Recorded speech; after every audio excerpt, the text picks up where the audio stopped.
नितिन आगे मैं बैठूंगा। मैं उम्र में बड़े होने का फ़ायदा मैं उठा ही लेता हूँ और मैं गाड़ी में आगे बैठ जाता हूँ। ना चाहते हुए भी नितिन को मजबूरन आगे वाली सीट मुझे देनी पड़ी। तो दोस्तों ये है हमारी उत्तराखंड सीरीज़ का तीसरा वीडियो।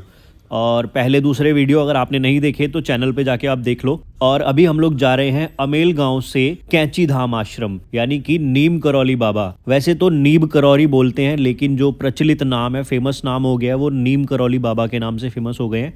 तो दोस्तों क्योंकि हम रात को अमेल में रुके थे, अमेल में नितिन के चाचा जी का घर है, तो उनके यहीं पे हम लोग रुके थे रात को। और अभी हम लोग जैसे नीम करौली जा रहे हैं यहाँ से, तो अमेल से नीम करौली जाने का जो रास्ता है, डिस्टेंस है, वो लगभग 35-40 किलोमीटर का है। तो एक डेढ़ घंटे के अंदर हम लोग पहुँच जाएंगे नीम करौली बाबा के आश्रम में। दोस्तों नीम करौली बाबा के बारे में आपने वैसे बहुत सारे किस्से सुने होंगे और उन्हीं में से एक किस्सा मैं आपको इस वीडियो में भी बताना चाहूंगा। तो दोस्तों किस्सा कुछ यूं है कि एक व्यक्ति थे अमेरिका में, रिचर्ड एल्पर्ट नाम के, और जब वो एक बारी भारत आए थे तो उनके पास एक ड्रग था LSD नाम का, जो कि बहुत पावरफुल ड्रग होता है। तो जब वो नीम करौली बाबा के आश्रम में पहुंचे तो बाबा से उनकी बातचीत हुई। तो बाबा ने उनको बोला कि तुम्हारे पास जो ये गोलियां है ना, ये मुझे दे दो। तो रिचर्ड ने बाबा को 3 गोलियां दी, यानी कि LSD ड्रग की 3 गोलियां। तो बाबा ने LSD ड्रग की 3 गोलियां एक साथ पकड़ी और खा ली। और खाने के बाद फिर बाबा एकदम नॉर्मल थे। लेकिन रिचर्ड को लग रहा था कि शायद बाबा अभी या तो बेहोश हो जाएंगे या इनकी तबीयत खराब हो जाएगी या कुछ हो जाएगा। लेकिन बाबा के साथ कुछ भी नहीं हुआ। बाबा एकदम जैसे थे वैसे ही बैठे रहे, अपना जो भजन कीर्तन कर रहे थे वो करते रहे। तो इस चीज ने रिचर्ड को बहुत ज्यादा हैरान परेशान कर दिया। तो उस टाइम पे तो रिचर्ड भाई अपना अमेरिका वापस चले जाते हैं। लेकिन रिचर्ड के दिमाग में ये सवाल जरूर आता था कि यार कहीं बाबा ने वो गोलियां खाई भी थी या मुझे बेवकूफ़ बना दिया, कि भाई एक तरह से आंखों का धोखा हुआ। उन्होंने, बाबा ने हो सकता है खाई ही ना हो गोलियां, कि बस उन्होंने बस धोखा किया आंखों का और वो फेंक दी गोलियां कहीं और। तो फिर रिचर्ड क्या करता है, लगभग 2 साल के बाद रिचर्ड दोबारा वापस आता है नीम करौली बाबा के आश्रम में। और आश्रम में जब वो आता है तो बाबा उसको देख के पहचान लेते हैं और बाबा कहते हैं कि तूने मुझे पिछली बारी कुछ गोलियां दी थी ना। तो रिचर्ड कहते हैं हाँ जी बाबा, दी थी मैंने आपको कुछ गोलियां। तो बाबा कहते हैं कि क्या मैंने वो खाई थी वो गोलियां?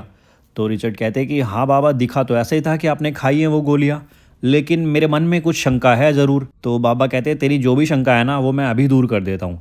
तो बाबा कहते हैं एक काम कर, तेरे पास जितनी भी गोलियां हैं वो सारी मुझे दे दे। तो रिचर्ड के पास 4-5 गोलियां होती हैं उस टाइम पे LSD की, तो वो बाबा को दे देते हैं।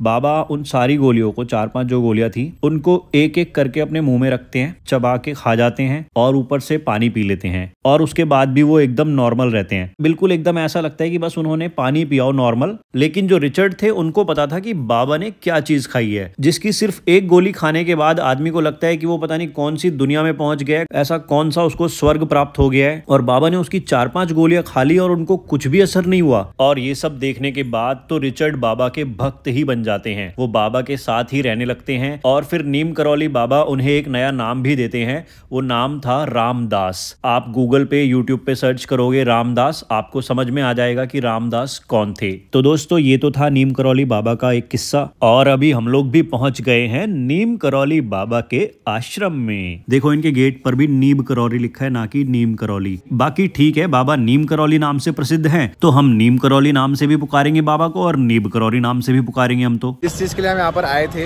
वो चीज़ तो पॉसिबल नहीं हो पाई। ऐसा हो सकता है क्या?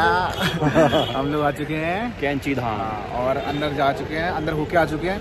अंदर बहुत अच्छा लगा, मैं थोड़ा देर आता है तो ठीक है आ रही। हाँ, अदर फोन वोन अलाउड नहीं था, वीडियोग्राफी अलाउड नहीं थी, तो इसीलिए हमने वीडियोग्राफी वगैरह जो हम कर रहे हैं वो सब बाहर कर रहे हैं। और अच्छा भी है यार, अंदर जाके क्यों मतलब एक तरह से डिस्टर्बेंस क्यों क्रिएट करना है।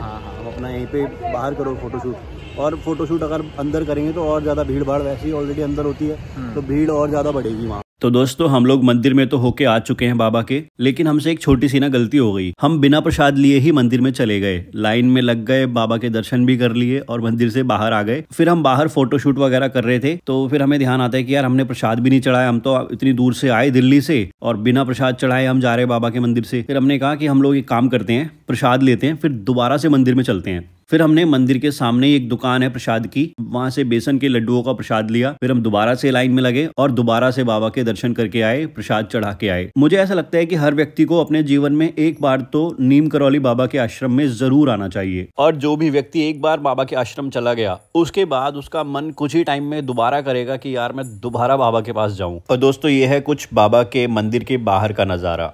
और ये है बाबा के मंदिर के बाहर कुछ दुकानें जहाँ पे बाबा की तस्वीरें मिलती हैं, ये मालाएं मिलती हैं। मेरा यहाँ का एक्सपीरियंस बहुत अच्छा था और मैं जानता हूँ बाबा मुझे दोबारा बुलाने वाले हैं बहुत जल्द। अब हम जाएंगे हल्का हल्का कुछ खाकर घर, क्योंकि हम जाने वाले हैं कहाँ, नदी, कोसी नदी। और नदी में बनाने वाले हैं मैगी बनाएंगे, लकड़ी लेके जाएंगे, कढ़ाई लेके जाएंगे, मजा आएगा, देखना फुल मस्त फीलिंग। तो दोस्तों अभी हम लोग नीम करौली बाबा के आश्रम से आ गए हैं और अभी वापस घर जा रहे हैं। घर यानी कि नितिन के चाचा जी के घर पे। तो हम घर जा रहे थे तो रास्ते में हमें ये पुल दिखा, तो हमने कहा यार इस पुल पे भी घूम लेते, थोड़ा सा मिस क्यों करना है, जब ये पुल रास्ते में ही पड़ रहा है तो घूम लो इसको भी। तो हम लोग यहाँ पे भी आ गए, पुल के ऊपर खड़े होके पहाड़ों के नजारे देख रहे हैं, नदी देख रहे हैं। और ये सामने है नितिन के एक बड़े चाचा और छोटे चाचा के बच्चे। तो हम लोग सभी मिलके गए थे नीम करौली बाबा के आश्रम। अभी हम जा रहे हैं घर पे और घर पे जाके नदी पे जाना है क्योंकि हमें, तो हम लोग क्या करेंगे, कढ़ाई उठाएंगे, प्याज, चक्कू, टमाटर, मैगी के पैकेट और चाय पीने का भी मन हुआ तो हम लोग दूध वगैरह लेके, डिस्पोजल्स लेके हम लोग पहुंचेंगे